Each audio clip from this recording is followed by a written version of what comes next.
Hi everyone అందరూ బాగుండాలి, అందులో నేను ఉండాలి. ఇడ్లీ కారం, కొబ్బరి కారం, వెల్లుల్లి కారం ఇలాగ అన్ని రకాల కారాలు రుచి చూశారు కదా. ఈ నల్లేరు కారం మీరు ఎప్పుడైనా రుచి చూసారా?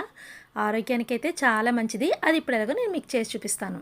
ఫస్ట్ మీ హ్యాండ్స్కి గ్లౌజెస్ అయినా వేసుకోండి, లేకపోతే చిన్న ఆయిల్ అయినా పట్టించండి, లేకపోతే దురదేస్తుంది అంటారు.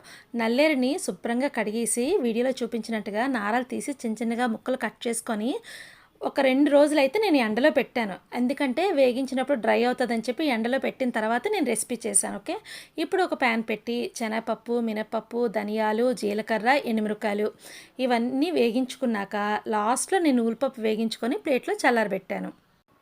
ఇప్పుడు మళ్ళీ అదే ప్యాన్లోని చిన్న ఆయిల్ వేసుకొని నల్లేరుని కూడా ఒక్కసారి వేగించానండి. ఒక 5 మినిట్స్ వేగించాను. వేగించాక అది కూడా చల్లారబెట్టాను. దాంట్లోనే చింతపండు వేసుకోవచ్చు. నేను చింతపండు బదులు ఆమ్చూర్ పౌడర్ వేసానండి. ఇవన్నీ తగినంత ఉప్పు వేసుకొని ఫైన్గా మిక్సీ చేసుకోవాలి. మెత్తగా అవ్వదండి, ఎందుకంటే నల్లేరు అంత డ్రైగా ఉండదు.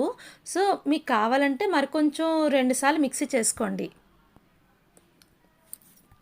అంతేనండి, వేడి వేడి అన్నంలోని కొంచెం నెయ్యి వేసుకొని వారానికి 2-3 సార్లైనా ఈ నల్లేరుగుండ కలుపుకొని తినండి. ముడుకుల నొప్పులకి చాలా మంచిది. మీరు ట్రై చేయండి. Thank you for watching.